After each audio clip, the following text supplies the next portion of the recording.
전복 다들 좋아하시죠? 아우, 야, 저도 전복을 정말 싫어하는 좋았어요. 사람은 네, 뭐 이걸 전복- 기다렸어요, 저. 네, 그래요. 자, 먹어야 되니까 요리의 바다가 만든 반건조 전복. 완도에서 직배송됩니다. 특별한 설 선물. 오직 김용민닷컴에서만 만날 수 있는 압도적 최저가의 반건조 전복. 반건조 전복. 한 번도 맛본 적이 없는 통전복의 고급진 감칠맛을 경험하시기 바랍니다. 그동안 뭐 회나 죽으로만 간헐적으로 토막난 전복을 경험하신 분들이 많이 계신데 반건조 전복을 강력하게 추천합니다. 이 전복의 풍미는 훨씬 깊어지고 식감은 정말 쫄깃합니다. 드셔보신 분들은 알잖아요. 그죠? 기가 막힙니다. 기가 막히네요. 예, 이거 못 먹어서 지금 사실 우리가 이 전복을 모르는 거지 먹으면은 전복에 빠집니다. 전복 마니아가 되는 거예요. 전복. 전복이 영어로 레볼루션 아닙니까? 그렇지 않나요? 네. 자, 레볼루션. 자, 식사 대용의 보양식으로도 좋고요. 고급스러운 술안주로도 일품입니다. 남녀노소 누구나 좋아합니다. 중요한 것은 가격인데 반건조 전복이 비쌉니다. 이 전복도 비싸지만은 이것도 이제 품이 들어가는 거 아니에요? 그럼요. 손질하고 말리는 과정이 다 수작업인데다가 과정도 복잡합니다. 자, 그러나 김용민닷컴은 많은 분들에게 100% 완도산 반건조 전복을 경험해 보시라고 특가로 준비했습니다. 반건조 전복 20미를 주문하시면은 다른 쇼핑몰보다도 20%더 저렴하게 구매하실 수 있습니다. 인터넷 최저가 10미 10개는 55,000원인데 김용민닷컴에서의 10미는 45,000원. 만 원 있습니다. 네. 자, 인터넷 최저가 20미는 10만 원, 김용민닷컴 20미는 81,000원. 아, 세상에. 이게 거의 2만 원 가까이 쌉니다. 자, 진정한 설특가 완도 반건조 전복을 김용민닷컴에서 압도적 최저가에 만나보시기 바랍니다. 정말 귀한 분들께 정말 귀한 설 선물이 될 것입니다. 많은 분들의 사랑 바라겠습니다. 자, 그리고 또 하나. 네. 김용민 TV가 네. 이제 그 거의 48만에 임박했는데 와우. 아, 이게 거의 48만에 임박할 때쯤 되니까 늘었다 줄었다 늘었다 줄었다 사람의 간장을 태웁니다. 여러분 화끈하게 이 시간에 좀 밀어주세요. 네, 김용민 TV 48만 만들고 또 나중에 50만 만들면은 얼마나 좋습니까? 자기뿐만 아니라 친구, 지인도 좀 소개하셔서 샵 2합시다. 샵 2합시다. 네, 그 저기 국민의힘 불법 선거운동으로 몰려도 좋습니다. 샵 2합시다. 샵 2합시다. 네, 많이 김용민 TV 구독해 주시기 바라겠습니다. 다 드셔보셨죠? 아, 제가 전복 맛을 좀 이거를- 한번 말씀해 보세요. 네. 예. 지난번에 진짜 20만 원어치 사가지고 너무 맛있게 잘 먹었어요. 사실 그 떡국 끓일 때도 이거를 썰어 넣으면 맛있고요. 오케이. 제가 떡국 먹다가 떡볶이도 넣어볼까? 그리고 떡볶이도 넣었더니 너무 고급진 아니, 거예요. 선생님 떡볶이에도 넣었어? 네, 그랬더니 제가 그걸 이제 제 인스타그램에 올렸더니 너무 잘 사는 척하는 거 아니냐? 아니 저는 김용민닷컴에서 압도적 최저가로 샀다. 저는 사실 이거를 누가 좀 야단치실지도 모르겠는데 라면에 넣어 먹었거든요. 라면은 너무 맛있어요. 맞아요. 진짜 맛있어요. 그거는 정말 안 먹어본 사람한테 말을 설명 못 하겠어요. 이게 일단 이게 제가 이거 좀 세 조각 정도로 썰어 가지고 넣었는데 일단 국물 자체가 너무 시원한 것도 물론이고 약간 이게 쫀득쫀득. 쫀득쫀득해지면서 정말 맛있는 근데 거예요. 이거 좀 오래 끓이면서 맛있어요. 네. 그래가지고 제가 라면에만 한 4개를 넣어 먹었거든요. 진짜? 저도 라면에 넣어 먹는 거 되게 좋아해요. 근데 정말 맛있으니까 예, 저번에 이 명절 비싼 걸 때- 라면에 넣어 먹느냐고 뭐라고 하실지 정말. 모르겠는데 어우, 맛있어요. 진짜 맛있어요. 네. 입에서 바다 냄새 납니다. 이 향이 너무 좋아요. 잘 그리고 씹히고. 이게 사실은 이 뒤에 내장까지 깨끗하게 손질하기가 매우 어렵거든요. 그리고 이 내장을 사실 저는 따로 떼서 죽 만들 땐 내장을 따로 쓰기도 해요. 그리고 뭐 떡볶이를 할 때 제가 이제 다이아몬드식으로 칼집은 냈지만 자르진 않고 넣었더니 어떤 분이 보시고 아니 전 방건도 정말 그 잘라서 넣었지 그걸 그 통째로 넣냐 사진 찍으려고 사진 찍고 잘랐습니다. 아유, 감사합니다. 올해 그 말에 김용민닷컴 대상을 만들어가지고 신 변호사님께 대상을 드려요. 맞아요. 정말 현장에서 막 주문하시고 막 2021 그러셨잖아요. 그래서 2022년도에는 네. 우리 소대인 변호사님이 열심히 좀 하셔가지고 아, 네. 이번엔 제가 네, 한번 해보겠습니다. 내년엔 또 대상을 받으실 거예요. 아, 너무 너무 맛있어. 맛있다. 이거 진짜 사실은 술을 부르는 메뉴죠. 이 반건조 전복에는 어떤 술이 어울립니까? 다 잘 어울려요. 다 잘 어울리는데 와인을 먹을 전에 이걸 먹을 때 버터를 넣고 이거를 조금 네네 이거 살짝 찐 다음에 맞네, 그거를 맞네. 넣고 맛있겠네요. 먹으면은 아 여러분 버터와 함께 전복은 진짜 최고입니다. 맞아요. 버터에다가 맥주랑은 그냥 먹으면 그냥 무조건 좋고. 맛있겠다. 소주는 약간 조개탕 대신에 전복으로 그렇게 살짝 그렇게 국물을 내가지고 시원하게. 너무 맛있어요. 알겠습니다. 진행을 해야 되는데 예, 너무 속에 그러니까 원래 이 반건조 전복은요. 사실은 임금님한테 진상할 때 반건조를 했대요. 그럼요. 그러니까 이런 걸로 먹던 저는 진짜 너무 좋아요, 그 언니. 전복이 원산지는 주로 남해 쪽이거나 제주도인데 이게 임금님한테 진상을 한참 올라가야 되잖아요. 그러니까 이걸 그냥 안 돼서 이걸 반건조를 시킨 다음에 가지고 올라갔대요. 근데 그 과정에서 네. 만드는 과정에서 곰팡이가 펴가지고 많이 상하고 네. 그래서 정말 손이 많이 간대요.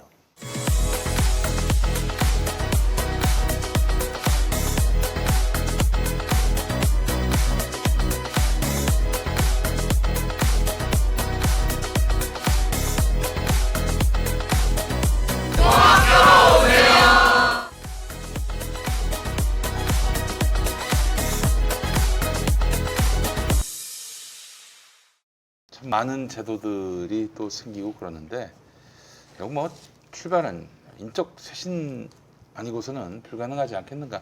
아니 지금의 인적 구성원들을 그대로 갖다가 이름만 바꿔가지고 간판만 바꿔가지고 그러면 또 바뀐 간판에 가가지고 또 같은 적폐짓을 할 거 아니에요. 그래서 저는 그런 생각이 듭니다. 수사권, 기소권을 지금 거의 독점하다시피 하는 검사 집단이 속해 있는 검찰을 조직 자체를 해체할 수는 좀 부담이긴 하지만은 수사권, 기소권을 사실상 검찰로부터 회수를 해가지고 새로운 수사기구, 기소기구를 만들고 여기에 그동안 무리를 빚었던 검사들 또 아울러 커밍아웃한 검사들 있잖아요. 네. 커밍아웃한 검사들 우리 윤석열에게 충성 다짐을 했던 요 검사들 배제하고 아울러 이 제대로 된 시험을 다시 보든 면접을 다시 하든 해가지고 문민 통제가 되는 수사권을 행사하고 기소권을 행사하는 집단이 되게 해야지 이대로 방치했다가는요 또 비슷한 일이 발생합니다.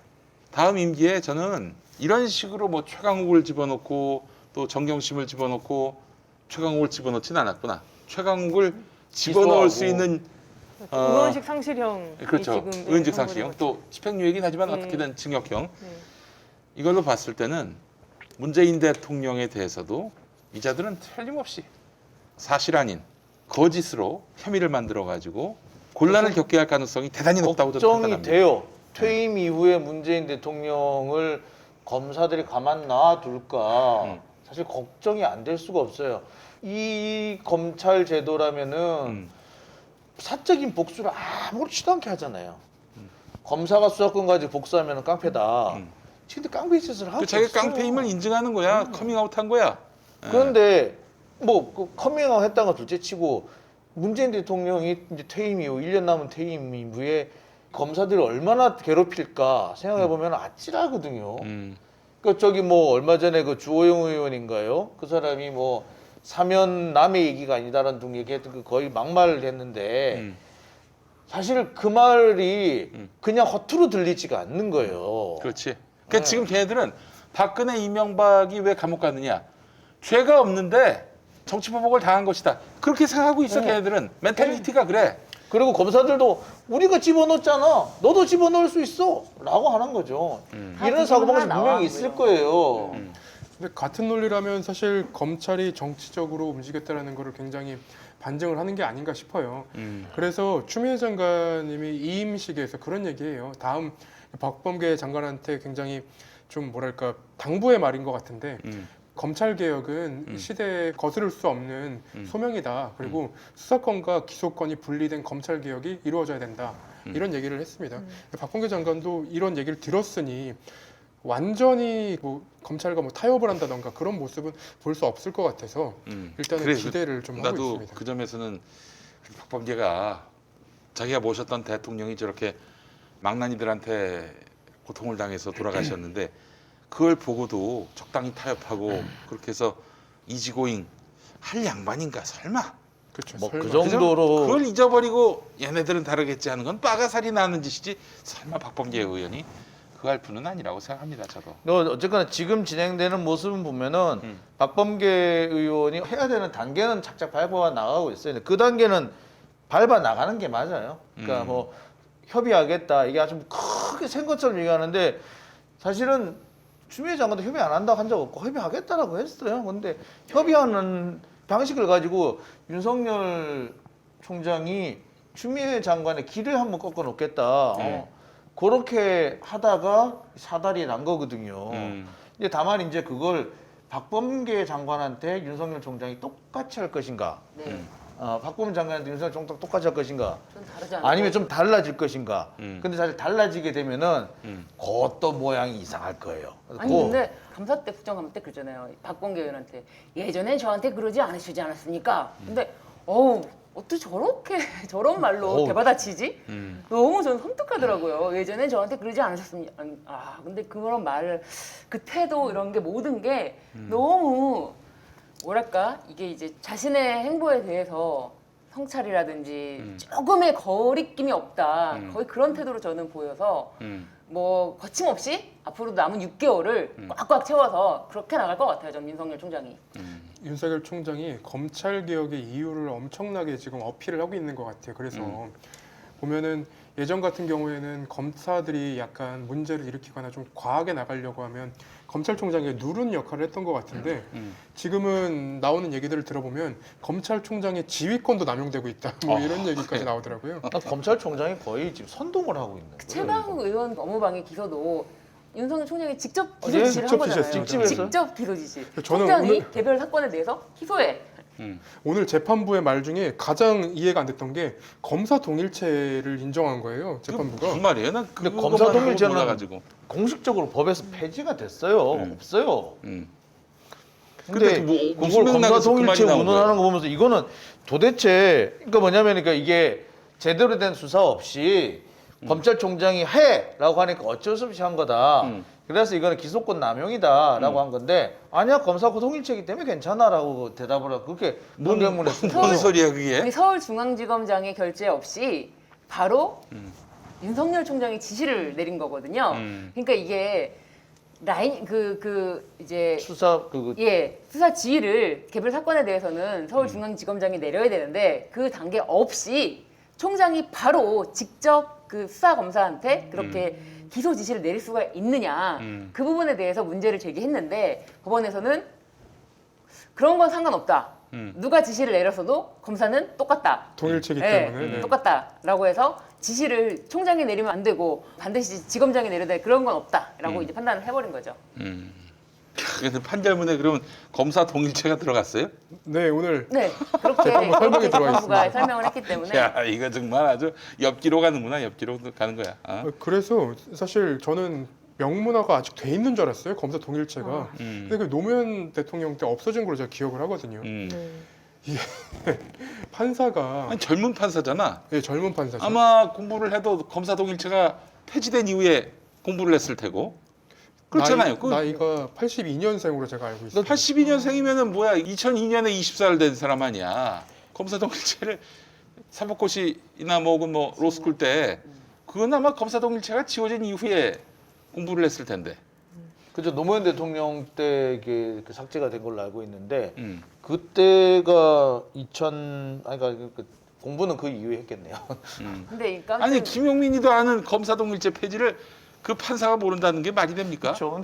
근데 사실 그러니까 이게 그 판결문에 대해서는 정말 너무 말이 안 되는 거죠. 진짜 그분이 뭐 어떤 분인지 뭐 로스쿨 나왔는지 사법시험 출신인지 모르겠지만 인턴 증명서로는 절대로 로스쿨에 합격할 수가 없습니다. 절대로 그리고- 합격에 영향을 줄 수가 없습니다. 인턴 증명서 하나로. 저는 그래서 그 부분에 대해서 약간 제가 무죄를 확신했던 거는 내용이 허위일 수는 있지. 내용이 과장될 수 있고 그분이 잘못됐을 수 있지. 그렇지만 이건 사문서고 사문서의 허위 내용은 처벌되지 않는 것이고 그리고 인턴 증명서 하나로 어떻게 로스쿨에 입학을 한다고 판단을 해. 이건 말이 안 되잖아.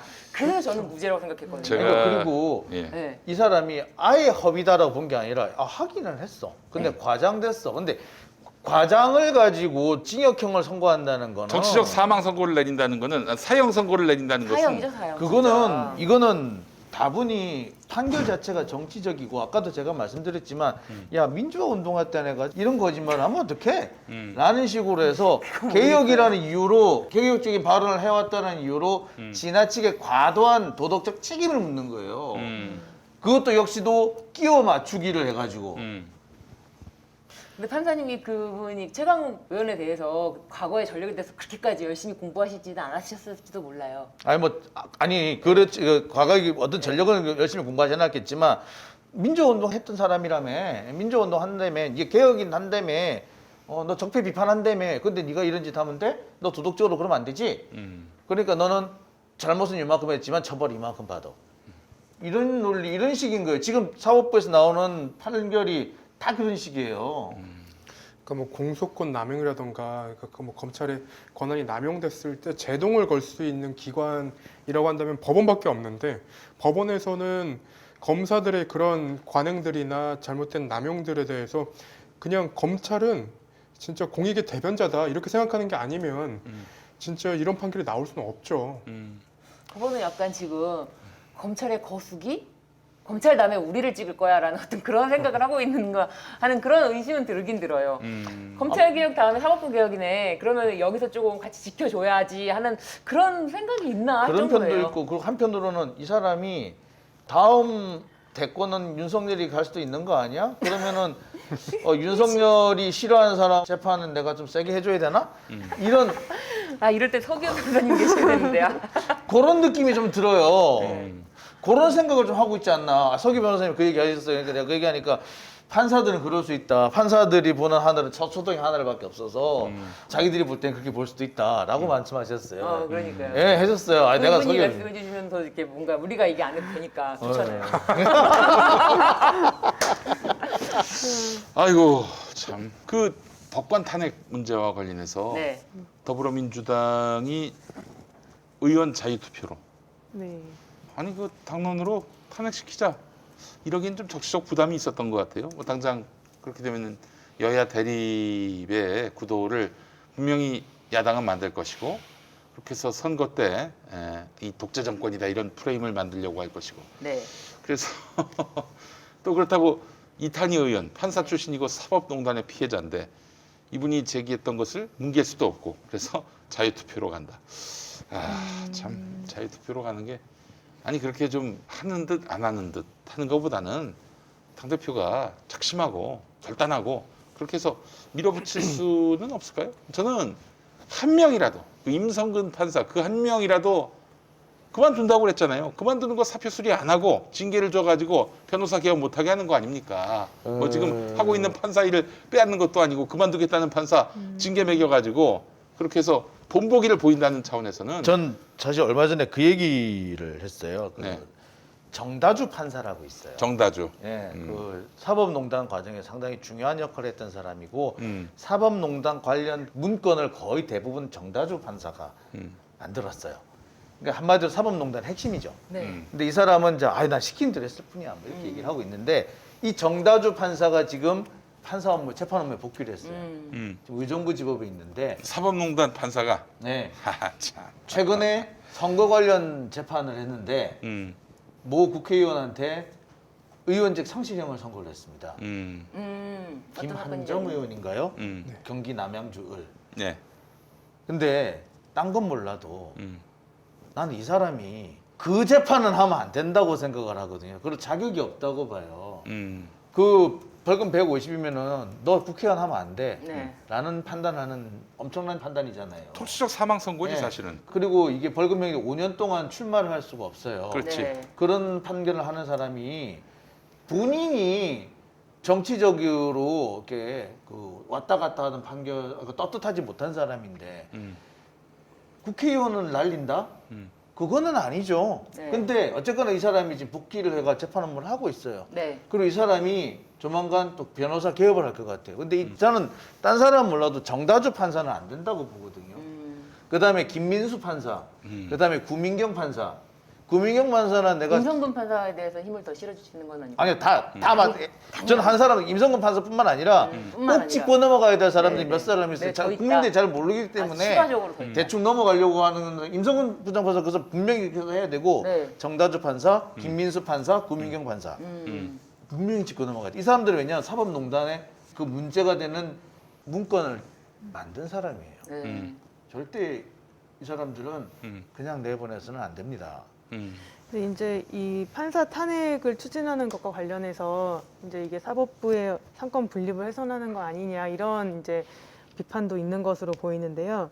일단 이거는 이제 상권 분립이라기보다는 사법부 자체를 지키기 위한 어떤 그런 행위이거든요. 그러니까 법원도 이제 이 판사에 대해서 위헌적인 행위라는 것은 인정을 했어요. 그러니까 위헌적인 행위로 징계 대상이지만 형사처벌이 안 되는 것이라고 한 것이고 그 전국 법관 대표자 회의에서도 2018년 11월에 이제 사법행정권 남용에 연루된 판사들에 대해서 탄핵 소추를 촉구하는 의결을 했고요. 그 당시에 중대한 헌법 위반 행위라고 하면서 징계 절차 외에 탄핵 소추 절차까지 검토돼야 한다라고 이렇게 결의를 한 바가 있고 조재원 법원 행정처장도 2020년 6월에 국회 법사위에서 재판의 독립을 위해서는 법관의 독립이 필수적이다. 그 사람을 도저히 법관의 직위에서 두어서는 안 된다 할 경우에는 국회에서 탄핵을 뭐 논의하고 최종적으로 헌법재판소에 결정을 해야 하지 않냐. 뭐 이런 식으로 얘기를 한 것을 보면 이거는 이미 사법부 내부에서도 이 판사에 대한 탄핵을 하는 것이 어떤 사법부의 독립을 위한 행위라고 이제 사법부 내부에서 인정을 한 사건이라고 보이거든요. 그렇기 때문에 이게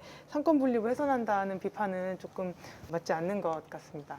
아니 삼권 분립이야말로 입법부가 사법부를 견제할 수 있어야 삼권 분립 아닙니까? 맞습니다. 네, 맞죠. 정확하십니다. 네, 그렇죠. 입법부가 사법부를 견제하는 행위. 아니 그야말로 삼권 분립인데 왜? 네. 그리고 원래 이게 탄핵 제도가 원래 탄핵 제도의 시작은 판사 검사 이게 법복 귀족이라고 하잖아요 옛날에 판사 그 중세에서 근세로 넘어온 이 과정에 새로 등장했던 그 법복 귀족들 그 법률가들이라든지 판사 검사들을 그 직위에서 내쫓기 위해서 만들어진 제도가 사실은 탄핵 제도예요. 사실은 우리는 대통령 탄핵이 지금 집중이 돼 있는데 실제로는 판사 검사를 내쫓기 위해서 만든 제도가 탄핵 제도였어요. 네. 옛날에는 이제 대통령이라기보다는 그 절대 왕정이고 그러니까. 왕권에는 도전할 수가 없으니까 밑에 사람들에 대해서 보장을 해주되 엄격한 요건으로 떼쫓을 수도 있게. 네. 그리고 우리나라에서 과거에 탄핵이라고 하면은 이제 사헌부나 사관원이 그 언관들이 특정한 관리의 잘못을 지적해서 그렇죠. 그 사람을 관직에서 박탈시키는 제도거든요. 그러니까 그런 그 대중의 뜻을 모아가지고 관리를 내쫓는 거 이게 탄핵 제도입니다. 그러니까 탄핵 제도의 본질이 대통령을 내쫓는 게 아니고 실제로는 쉽게 내쫓을 수 없는 고위 관직이라든지 판사, 검사 같은 신분 보장이 확실하게 돼 있는 사람들 이런 사람들을 파면시키는 데 쓰는 거다. 자, 그런 면에서 본다면 지금 그 민주당 지도부의 태도는 매우 유감스러운 태도다. 그리고 너무 좀 어정쩡하다라고 생각을 합니다. 이거 국민들 촛불을 들은 거는 박근혜 정권의 그런 적폐뿐만 아니라 이 사법부, 믿을 수 없는 사법부, 양승태 사법부에 대한 어떤 저항이기도 했거든요. 네네. 근데 그 부분에 대해서 너무 좀 가볍게 생각하는 게 아닌가 좀 생각이 근데 저는 듭니다. 한편으로 그런 생각이 들어요. 사실 사법부에 대해서 적폐청산을 하는 과정에서 법원 판사들이 굉장히 위축이 되지 않았나. 그래서 실제로 대법원장이 상고법원을 하기 위해서 여러 가지 로비를 했는데 그런 걸 다 떠나서도 검찰이 저렇게 사법부를 다 뒤집고 압수수색을 하고 법관을 전직 대법원장을 사법부의 수장을 저렇게까지 하는 걸 보면은 결국은 검찰이 찌르고자 하는 칼은 반드시 맞게 돼 있다. 그렇기 때문에 지금 너무 위축되어 있는 부분이 있다. 사법부에 대한 그 신랄한 비판, 검찰의 조직적인 조직이를 통해서 법원이 매우 쫄았다 지금 그렇게 보여요. 이건 그냥 법리가 아니라 제 의견입니다. 일반적인 직관적으로 시각이고. 느껴지는 게 검찰에 부담이 될 만한 일들을 법원이 끊어주는 것 같은 느낌이 들어요. 네. 재판을 보면 특히 지금 뭐 조국 전 장관의 가족과 관련된 재판 같은 경우에는 검찰이 굉장히 명운을 걸고 했던 수사란 말이에요. 그렇죠. 그렇기 때문에 지금 여기서 하나라도 뒤집히기 시작하면은 검찰에 타격이 갈 게 뻔하기 때문에 법원에서 조금 법리적으로나 혹은 사실관계가 틀려도 유죄를 해주는 게 아닌가라고 혼자 의심은 해봅니다. 의심은. 그러니까요. 그런 의심 들 수밖에 없는 거예요. 지금 상황이. 근데 그 기저에는 사법부가 검찰을 통해서 박살이 나 보니까 이렇게 또 다시 한번 밝힐 수는 없다. 검찰을 통해서 검찰과는 공존을 해야 된다. 그런 취지로 보여요. 아유 그러면 세게 나가면은 바로 무릎을 꿇으니까 입법부도 세게 나가면 되겠네. 그렇죠. 응? 입법부도 세게 나가면 되겠어. 이게 힘 있는 자들 앞에서 굴복하면은 네. 본때를 보여줘야 될 거 아니야. 그러면은 맞습니다. 어? 맞습니다. 정말. 이제 법관의 지위 신분 보장이 그렇게 철저하게 지금 헌법상 보장이 되는 이유는 법관의 신분을 정말 철저하게 보장함으로써 그 재판의 독립을, 그 재판의 공정성을 보장하기 위한 것이거든요. 판사를 위해서 그렇게 해주는 게 당연히 아니죠. 그런데 지금 이 사건 같은 경우는 그 행정부의 김기춘 전 비서실장과 법원 행정처의 그 사람과 제 이름이 지금 기억이 안 나서 그 수석 부장, 그 법원 내부에서 이제 의사 연락 하에 이 단독 판사의 판결문을 고친 거잖아요. 저는 이거는 정말 있을 수 없는 일이 일어났다는 생각이 들거든요. 그래서 이 부분에 대해서도 법원 내부에서도 굉장히 심각하게 생각을 하고 있고 이것은 입법부에서 견제를 해줘야 되는 내용이 아닌가 그런 생각이 듭니다. 네, 맞습니다. 이거를 자유투표에 맡긴다? 글쎄, 참나. 아휴, 나 또 말을 못 하겠네. 진짜. 국회의 책임을 방기하는 것이다 이런 표현도 있더라고요. 네, 이건 국회가 해야 될 일은 맞는데 네. 그러니까 약간 이런 생각이 들어요. 사실은 제가 이제 같이 방송을 할 때 서기 변호사님이 좀 편한 게 서기 변호사님이 법원에 대해서 거침없이 말씀을 해주시면 듣는 저도 너무 속이 시원하고 이게 되게 들을 때도 좀 신빙성이 있달까? 근데 만약에 제가 법원에 대해서 막 그런 식으로 한다거나 장 기자님 그러면 그냥 우리는 그런 사람들이니까 그렇게 보이는 거예요. 근데 그러니까 이탄희 판사님이 그렇게 막 이렇게 혼자서 이렇게 애를 쓰시고 계시는데 도와주지는 못할 망정 혼자만 그렇게 애를 쓰게끔 알아서 만드는 해. 게 뭐, 네 좀 알아서 좋지는 하든지. 않아요. 네. 뭐 이렇게 하는 거. 그러니까 어떻게 보면은 이 탄핵이라는 그 큰 얘기를 끌고 앞으로 들고 나가는데 뒤에서 좀 힘을 실어주는 그런 태도를 취해줘도 이 사람이 버거울 수도 있는데 그런 게 아니라 약간 뒷짐짓고 아 그래 네 법관 출신이니까 그래 법관 출신한테 막 함부로 해도 그래 그렇지 약간 이런 느낌이랄까 네. 아쉽습니다. 많이 아쉽습니다. 아니 정말 제가 볼 때 이낙연 대표가 떨어진 지지율을 회복하는데 정말 특효약이 될 건데. 글쎄 말이에요. 아니 솔직히 이런 얘기까지는 하고 싶지 않았는데 검찰 조직을 이대로 방치를 하고 어떻게든 뭐 같이 이지고잉 가는 걸로 해가지고 갔다가는 다음 정부 들어서서 틀림없이 정말 거짓된 그런 혐의를 가지고 자기들이 가공한 혐의를 가지고도 문재인 대통령을 공격할 수 있단 그렇죠. 말이에요. 만약에 그때 우리 저 낙연 형님 지금 스탠스대로라면은 그냥 엄중하게 볼 뿐이야. 엄중하게 볼 뿐이야. 엄중하게 문 대통령이 지켜보겠습니다. 어떤 고초를 겪건 어떤 모략을 당하건 엄중히 볼 뿐입니다. 엄중히 이럴 볼 거라고. 뿐입니다. 엄중히 볼 뿐이야. 그러니까 직접 나서서 검찰 조직을 문민 통제하면서 야, 왜 없는 사실을 지어내? 그러면서 통제할 수 있는 그런 리더십이 돼야 한다고요. 이낙연 대표가 그걸 보여줄 수 있는 그런 절호의 찬스 아닙니까? 이게 사람은요 자신이 처한 처지만큼 보이고요. 자신이 처한 처지에서 다급해야 자신한테 위협이 와야지 단호하게 움직입니다. 달리 말하자면 네. 이낙연 대표는 검찰로부터 그렇게 위협을 받지 않는 사람이다.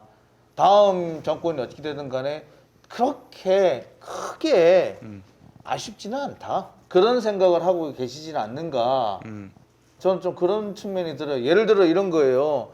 만약에 정권이 바뀌었다. 장용진하고 김태현은 이민 가야 되거든요. 네.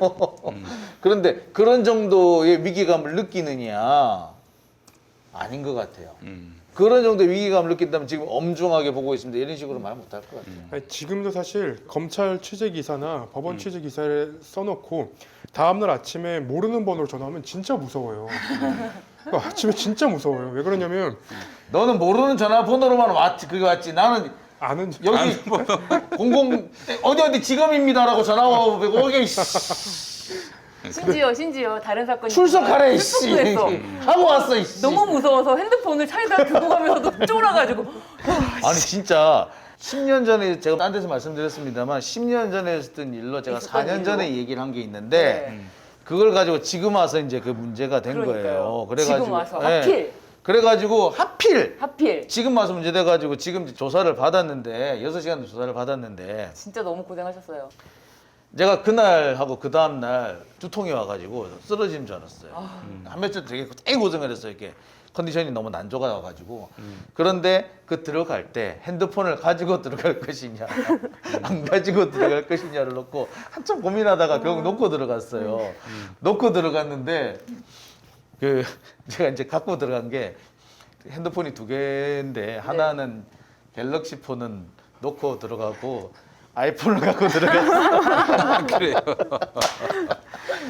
근데 아이폰 전화번호는 아는 사람이 잘 없어요. 그러니까 전화가 잘 안 오잖아. 내가 걸 수는 있는데 잘 안 오잖아. 그러니까 이제 이 검사가 묻는 거예요.